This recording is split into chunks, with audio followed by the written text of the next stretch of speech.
I'm here at Miami Beach, much sought after, much lauded, much acclaimed luxury spot. You can see all the high-rise apartments and fancy luxury hotels I should say, go on and on for miles and miles and miles and miles. And what the hell am I doing here? I don't belong here. Here I am. You know, it's kind of a shame that I'm not like I'm not Robert Zephyr. I don't have his kind of budget where he's got some cameraman or somebody, maybe just his girlfriend, whoever, who's following him along at all times, so we can get an establishing shot of him walking into a restaurant or sitting on a park bench feeding the geese. Because if I had something like that, I could go for that kind of iconic shot where I pass a couple of bikini babes and I go do the lower my glasses thing, look behind me, and you know, that would make a nice shot for like the opening sequence, the opening crawl, if this were a sitcom. This YouTube channel is kind of a sitcom, actually, but you know, if this were like a 80s or 90s sitcom, that could be where my name appears on the lower end of the screen.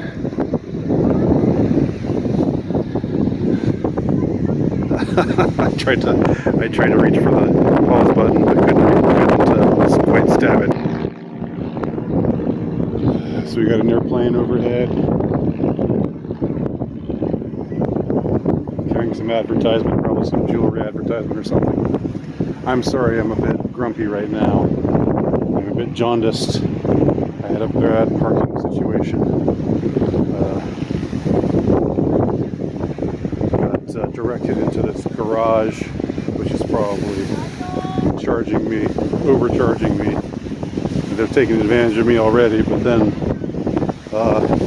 they don't seem to know what the hell they're doing either. And I almost ran into another car coming down what I thought was the way to come up. So I don't know. Hopefully I get out of there in one piece, but we'll see. So as we look at the bathing suited humans and humanoid figures,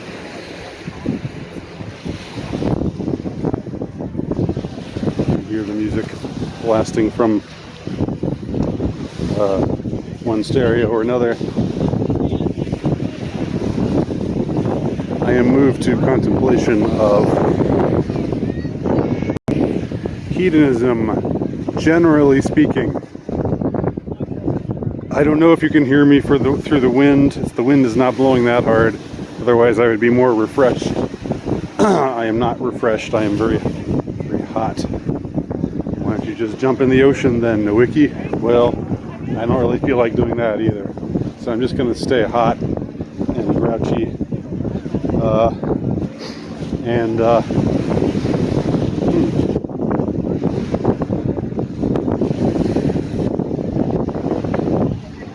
Like a freighter, or maybe it's a cruise ship out there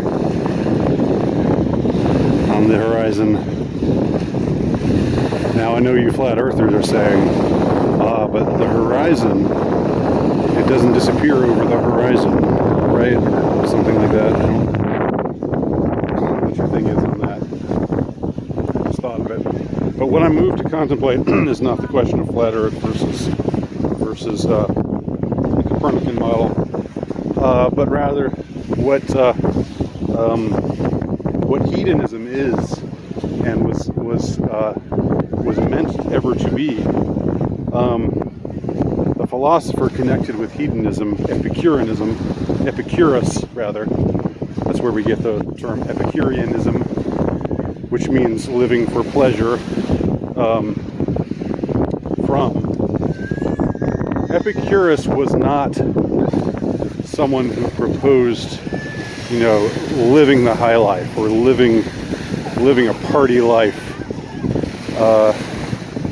He was not someone who who thought that the way to live was to drink to excess and snort cocaine off a hooker's ass, and play in a rock and roll band, and have lots of promiscuous sex with groupies.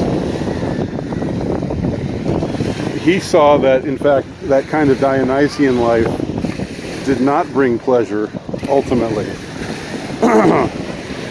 Just in many different senses, but most obviously, you drink to excess. What do you wake up with? I'm told a hangover. Since I've never drunk to excess, I've never experienced it myself. But I'm told that's what happens. And what else? Well, you burn the candle at both ends, as they say. You live your life in a Dionysian orgy, and it all catches up to you eventually, or it doesn't even take that long. It's not really the pleasurable way to live. Epicurus believed that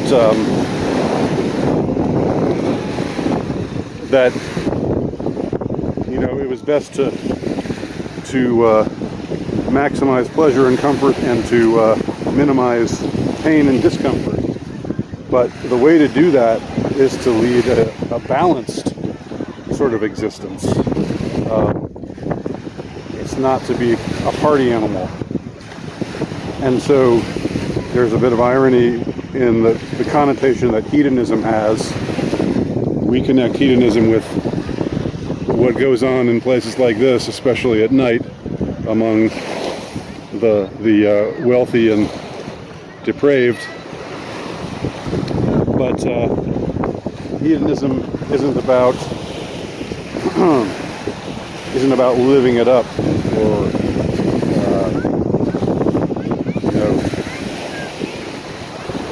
imbibing numerous substances, or doing any of the other kind of things that we have connected with being a hedonist, or living for pleasure. That's not what truly brings pleasure. What truly brings pleasure is a life of balance, where one has plenty of time to meditate. As boring as that might sound to some, that's where you work at it. You work at having the hedonistic life. It involves discipline. You discipline yourself not to live like an animal, not just to seek to satiate yourself at every minute with in every way imaginable. There's an elevatedness to Epicureanism, which one does not find amongst those who are dedicated to what is known in the modern day world as hedonism. So these are just some thoughts that are racing through my mind here as I stand solitarily on Miami Beach amongst, well, I guess they're just sort of, I guess I was at some time, I guess during the day, this place maybe becomes a a region of ill repute, but right now it just kind of doesn't really seem that way. It just seems like your standard beach with family and little kids and stuff, and that's all good. So anyway, these are just my thoughts. Thoughts of a grumpy middle-aged man standing alone on the beach.